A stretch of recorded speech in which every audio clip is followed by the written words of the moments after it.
सारा जगतका सृष्टिकर्ता एउटै पिता परमेश्वर जो सर्वशक्तिमान परमप्रभु पवित्र पवित्र पवित्र हुनुहुन्छ। सारा पृथ्वी उहाँको महिमाले भरिपूर्ण छ। स्वर्ग सिंहासन र पृथ्वीलाई पावदान बनाएर विराजमान हुनुहुने र भन्नुहुने, तिमीहरूले मलाई बनाउने भवन कहाँ छ? तिमीहरूले मलाई विश्राम गर्ने ठाउँ कुन बनाएका छौ? के यो सबै थोक त मेरो आफ्नै वचनले सिर्जिएको होइन र? भनिकन आफ्नै स्वरूपमा बनाउनुहुने पिता परमेश्वरले मानिसहरूका मन र हृदय खोतल्नुहुने। उहाँले भन्नुहुन्छ भजन सङ्ग्रह 51 17बाट, तोडिएको आत्मा नै परमप्रभुको निम्ति बलिदान हो। हे परमेश्वर, तोडिएको र पश्चातापी हृदयलाई तपाईँ तिरस्कार गर्नुहुन्न। र अर्को यर्मिया 20:12, हे सर्वशक्तिमान परमप्रभु, जसले धर्मात्माहरूको जाँच गर्नुहुन्छ, जसले हृदय र मन खोतल्नुहुन्छ, तपाईँले सबैलाई आशिष दिनुभएको होस्। मेरो सारा हृदयले, सारा प्राणले, सारा समझले, सारा शक्तिले एउटै पिता परमेश्वरको महिमा प्रशंसा र जय जयकार गर्दछु। र दोस्रो चाहिँ तपाईँले दिनुभएको वचनबाट तपाईँले सिर्जनुभएका सबै थोकलाई आफैले जस्तै प्रेम गर्नलाई स्वर्गीय ज्योतिका पिता परमेश्वरमा पवित्र आत्मामा अनुग्रह माग्दछु। किनभने तपाईँको पवित्र आत्मा बिना मैले यो संसारमा रहेर केही गर्न सकिनँ। त्यसैले तपाईँको आशिष अनुग्रह। परमेश्वरले दुईटा कुरा यो पृथ्वीका मानिसहरूलाई दिनुभएको छ। एउटा हो आशिष र अर्को हो श्राप। अनि हरेक श्रापबाट छुटाउनलाई, हरेक पापबाट छुटाउनलाई आजभन्दा 2020 वर्ष पहिला तपाईँले आफ्नो एकमात्र पुत्र येशू ख्रीष्टलाई पठाउनु भएको छ। र उहाँको रगतलाई विश्वास गर्ने, उहाँले गर्नुभएको दुःख कष्टलाई विश्वास गर्ने र ग्रहण गर्नेलाई उद्धार मुक्ति परमेश्वर पिताको पवित्र नामबाट छ। र आज म ती मानिसहरूलाई सुसमाचार सुनाउँछु। तपाईँको अनुग्रह, तपाईँको पवित्र आत्माको शक्तिबाट, तपाईँले दिनुभएको वचनबाट, जो चाहिँ अन्धकारमा छन्, जस्तै पहिला म अन्धकारमा थिएँ, संसारका रीतिरिवाजमा थिएँ, हाम्रै पिता पुर्खा भनेर घमण्ड गर्ने, हरेक डाँडा धाँधा परमेश्वरले सिर्जेका थोकहरूलाई अचम्म मानेर पुज्ने, तर त्यो होइन रहेछ। र हामी त अन्धकारमा रहेछौँ र परमेश्वरको ज्योति येशू ख्रीष्टले दिनुभएको सुसमाचारबाट फैलिएको छ भनेर विश्वास गर्नलाई ती अन्धकारमा रहेकालाई शक्ति मिलोस्। तपाईँले भन्नुभयो इजकियल 2:1 नि पढेर आपत्ति थिएन, तर पनि यो छोटो गर्नको लागि 4देखि 8सम्म अध्ययन गर्नेछु। ती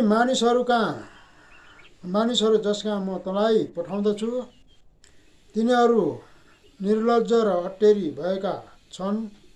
तैँले तिनीहरूलाई भन्, परमप्रभु परमेश्वर यसो भन्नुहुन्छ। अनि तिनीहरूले सुनुन् अथवा सुन्नलाई आविष्कार गरून्, किनकि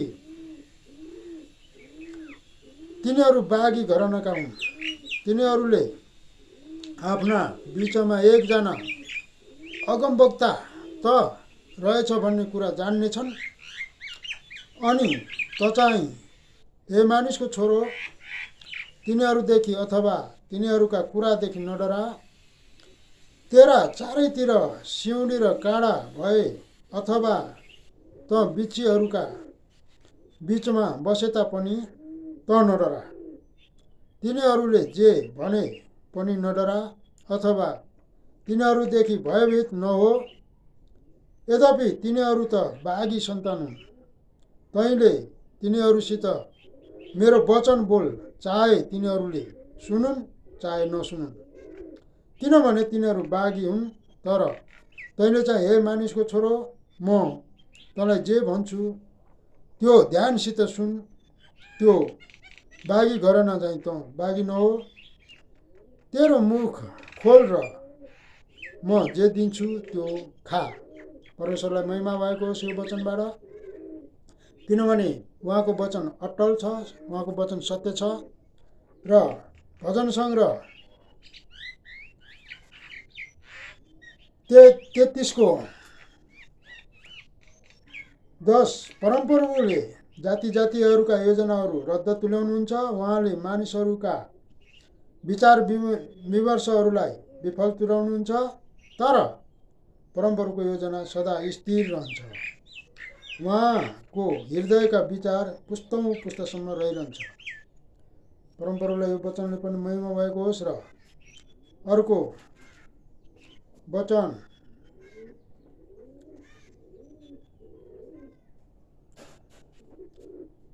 हित उपदेश 16:3 तैँले गर्ने जुनसुकै कुरा परमप्रभुलाई सुम्पिदे र तेरा योजनाहरू सफल हुनेछन्। परमप्रभुले सबै कुरा उहाँको आफ्नै उद्देश्यको लागि बनाउनुहुन्छ। दुष्टलाई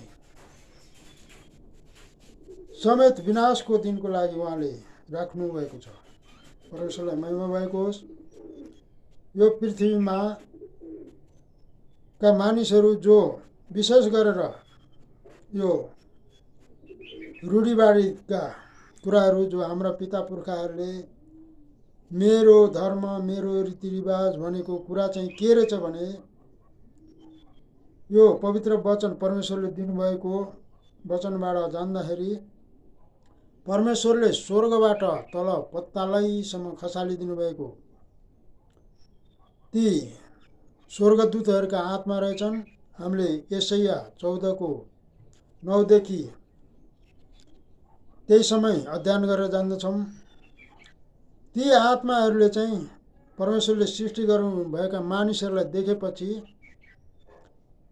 तिनीहरूले चाहिँ मानिसहरूमा बसेर छल गरेर कपट गरेर मानिसहरूलाई चाहिँ एकोरो बनाएर मूर्ख बनाएर अन्धकारमै राखेर परमेश्वरको राज्यदेखि टाढा लगेका रहेछन् भन्ने कुरा हामीले जान्दछौँ। किनभने आज यो मूर्तिहरूलाई चाहिँ कसरी भने उनीहरूले चाहिँ अचम्म माने ती आत्माहरूले, यो कसरी भयो, यो उज्यालो कसरी भयो, यो धरती कसरी भयो भनेर। अनि जेलाई तिनीहरूले देखे, ओहो, तिनीहरूले अचम्म मानेर तिनीहरूलाई पुज्न गरे। तिनीहरू पानीबाट आएका आत्मा हुन्। तिनीहरूका शास्त्रहरूले नि बताउँछ। तिनीहरूको चाहिँ नि भाषाबाटै थाहा हुन्छ कि परमेश्वरको वचनले चाहिँ सर्वोच्च भाषा आफै खोल्न दिनुहुन्छ। जसले पनि चाहे धनी होस् चाहे गरिब होस्, चाहे दुःखमा होस् चाहे कष्टमा होस्, चाहे जस्तै सुकै मानिसले पनि परमेश्वरको भाषा खोज्न चाह्यो भने उसले पाउँदछ र उसले आरामसित त्यो भाषाबाट महिमा लिन सक्छ। तर ती शैतानका रीतिरिवाजका संस्कृति भाषा चाहिँ उसैको कुलले उसैको जनहरूले अध्ययन गर्नुपर्ने, अरूले नपाउने भनेर विभेद डालेको छ। अनि त्यो शैतानले चाहिँ परमेश्वरको भाषालाई इन्कार गर्छ, यो झुटो, यो यस्तो भनेर। किनभने उसले झुट खोतलिरहन्छ। किनभने त्यो चाहिँ नि काइनको पालादेखि नै काइनमा पसेर आफ्नै भाइलाई हत्या गर्ने, हिंसा गर्ने, अत्याचार गर्ने त्यो शैतान दुष्ट आत्मा रहेछ। र आज पनि यो देशमा मानिसहरूले सबैभन्दा जुन देशमा मलाई परमेश्वरले आमाको गर्भमा रचेर ल्याउनु भयो त्यहाँ परमेश्वरको महिमा गर्नको लागि चुन्नुभयो, आफ्ना दासहरू पठाउनु भयो। यो देशमा चाहिँ धेरै अत्याचार भइरहेको छ। यो चाहिँ ती शासकहरूले जान्न सकुन्, बुझ्न सकुन्, जो देशका शासकहरू छन्, चाहे ठुला हुन्, चाहे राजा हुन्, चाहे नेता हुन्, चाहे कर्मचारी हुन्, चाहे सानो तहका हुन्, जो पनि हुन्, जब तक तिनीहरूले मूर्तिमा विश्वास गर्दछन् अनि मूर्तिलाई नै आफ्ना देउता भनेर तिनीहरूले लागि परेका छन् अनि हाम्रो धर्म र हाम्रो संस्कृति भनेर घमण्ड गरिरहेछन्, तिनीहरूले चाहिँ कहिले पनि देश बनाउन सक्दैनन्। किनभने ती शैतान आत्मा, दुष्ट आत्माका अधीनमा छन्, जो पानीभित्र कयौँ हजार वर्षसम्म यो सृष्टि नहुँदा पहिल्यैदेखि आफै आफैमा लडाइँ गर्ने अनि आफै आफैमा काटामार गर्ने, आफ्नै आफैलाई ती पतित आत्माहरू त्यो बाचा बन्द नपार्ने, त्यसो गरेर तिनीहरू अन्धकारमै रमाइरहेको, अन्धकारमै लडाइँ झगडा लुटाचुटी गरिरहेको हामीले तिनीहरूको शास्त्रबाट नै हामीले थाहा पाएका छौँ। र अब जब परमेश्वरले सृष्टि गर्नुभयो तब मानिसमा बास गरेर तिनीहरूले पृथ्वीमा मानिसहरूमा सबै नराम्रा अत्याचारका युक्तिहरू रचे अनि मानिसले मानिसलाई नै बलि चढाउने अनि परमेश्वरको सृष्टि गरेको संसारका थोकहरूलाई बलि चढाउने यी रीतिरिवाजहरू ल्याएर आजसम्म कायम छन्। कति त परमेश्वरको पवित्र आत्माको शक्तिमा आएका मानिसहरूले यो देशमा आएर त्यो रीतिरिवाजलाई हटाए, बलि प्रथाहरू, सती प्रथाहरू हटाए। तर पनि आज परमेश्वरको पवित्र आत्माको राज्य ल्याउनलाई चाहने मानिसहरूलाई तिनीहरूले गिल्ला गर्छन्, खिसी गर्छन्, यो देशको ऊ देशको भन्छन्। तर परमेश्वरको आत्मालाई चाहिँ कहिले पनि तेरो र मेरो ऊ भन्दैन।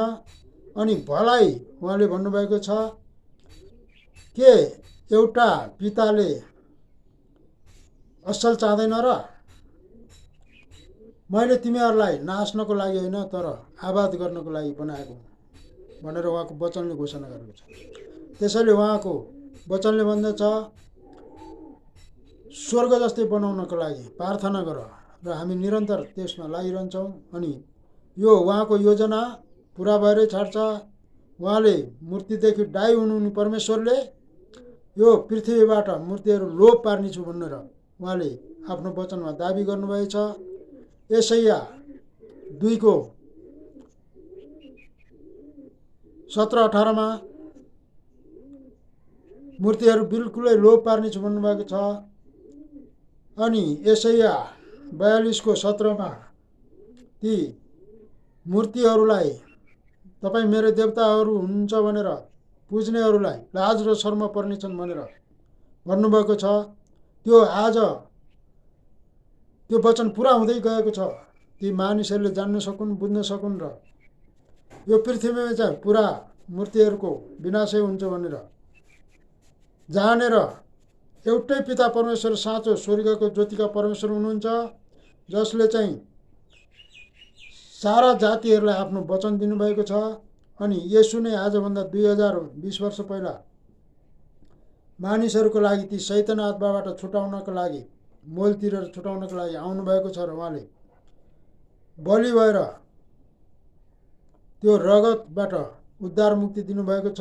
किनभने मानिसलाई मानिसकै रगतको खाँचो पर्दछ भन्ने कुरा वचनले बताएको छ र उहाँले पृथ्वीमा ल्याउने उद्धार यशाया 14:24-27 पढेरै हामी विश्वास गर्न सक्छौँ। मानिसहरू जति सुकै घमण्ड गरे तापनि, जतिसुकै धन सम्पत्ति थुपारेर यो संसारै जित्छु भने तापनि त्यो भोलिको दिन रहने छैन। तर परमेश्वरको योजना सदा स्थिर रहनेछ। त्यसैले सर्वशक्तिमान परमप्रभुले यसो भनेर शपथ खानुभएको छ, जो योजना मैले बनाएको छु त्यो निश्चय नै पुरा हुनेछ। जो अभिप्राय मैले गरेको छु त्यो स्थिर रहनेछ। म असुरीलाई मेरै देशमा नाश गर्नेछु, मेरा पर्वतहरूमा त्यसलाई पैतालाले कुल्चल्नेछु। त्यसको जुवा मेरा प्रजाबाट उतारिनेछ, त्यसको भारी तिनीहरूका काँधबाट हटाइनेछ। यही योजना सारा पृथ्वीको निम्ति सङ्कल्प गरिएको छ र यही हात सारा जातिहरूमाथि पसारिएको छ। किनभने सर्वशक्तिमान परमप्रभुले अभिप्राय राख्नुभएको छ र कसैले त्यसको खण्डन गर्न सक्छ। उहाँको हात पसारिएको छ र कसैले त्यो फर्काउन सक्छ। यो संसारमा सारा जगतका सृष्टिकर्ता एउटै पिता परमेश्वरको पवित्र आत्माको शक्ति बाहेक अरू कुनै शक्ति पनि ठुलो छैन। बाइबलको वचनमा भनेको छ, शब्दको सूचीमा दुष्ट आत्मा, भूत प्रेतका आत्मा, शैतानका आत्माहरू शक्तिशाली छन्। मानिसलाई अधिकार गर्न सक्छन् र मानिसलाई बहुला बनाउन सक्छन्, मानिसलाई अन्धा बनाउन सक्छन्, मानिसलाई रोग बिमारी ल्याउन सक्छन्। तर त्योभन्दा शक्तिशाली परमेश्वरको पवित्र आत्मा हुनुहुन्छ। देवताहरूका परमेश्वर, सारा सृष्टिको मालिक उहाँ नै हुनुहुन्छ। उहाँलाई विश्वास गर्ने मानिस र येशू ख्रीष्ट नै यो धरतीमा हरेक मानिसलाई, हरेक ती दुष्ट आत्मालाई छुटाएर मोल तिरेर स्वर्गको राज्यमा लान आउनुभएको हो भनेर विश्वास गर्नेहरूलाई, ग्रहण गर्नेहरूलाई स्वर्गको राज्यको उद्धार मुक्ति छ। तर घमण्डै गरेर मेरै रीतिरिवाज, मेरै देवी देवता भन्नेहरूलाई चाहिँ त्यो गाईको पुच्छर होस् चाहे जहाँसुकै होस्, जे रीतिरिवाज बनाएर राखे पनि ती स्वर्ग जाँदैनन्। आखिर अन्त्यको दिनमा नर्कमा, परमेश्वरको कोपमा, परमेश्वरको दण्डमा तिनीहरू अत्तल कुण्डमा रहनेछन्। त्यसैले परमेश्वरको महिमा भएको होस्। यो देशका शासकहरूले यो वचनलाई बुझेर जानेर अनिखेरि साँचो परमेश्वर हुनुहुन्छ भनेर अनि देश विकास, उन्नति, प्रगति गर्नुपर्छ भनेर एउटै पिता परमेश्वरलाई महिमा गर्न सकेका हुन्। र अनि यो देशलाई चाहिँ परमेश्वरको राज्य अहिले भने पछि भने आउँछ, नआउने होइन, तर अहिलेदेखि होसियार भएर आत्मा बचाउन ती मृत्युमा नपरुन् ती मानिसहरू भनेर यही प्रार्थना गर्दछु। हे हाम्रा पिता जो स्वर्गमा हुनुहुन्छ, तपाईँको नाम पवित्र होस्, तपाईँको राज्य आओस्, तपाईँको इच्छा स्वर्गमा जस्तो छ त्यस्तै यस पृथ्वीमा पुरा गर्नुभएको होस्। तपाईँको शान्ति, तपाईँको आनन्द, तपाईँको विश्वास, तपाईँको विकास, तपाईँको उन्नति, प्रगति यो देशमा सारा पृथ्वीमा एकै मन, एकै हृदय भएर तपाईँको महिमा, प्रशंसा, जय जयकार भएको होस्। जस्तो स्वर्गमा जय जयकार छ त्यस्तै आनन्द पृथ्वीमा, स्वर्गीय आनन्द पृथ्वीमा ल्याउनु भएको होस्। तपाईँको पवित्र आत्माको सामर्थ्यमा, पिता, पुत्र, पवित्र आत्मा, येशू प्रभुको उच्च अनि पवित्र नाममा आमेन अनि आमेन।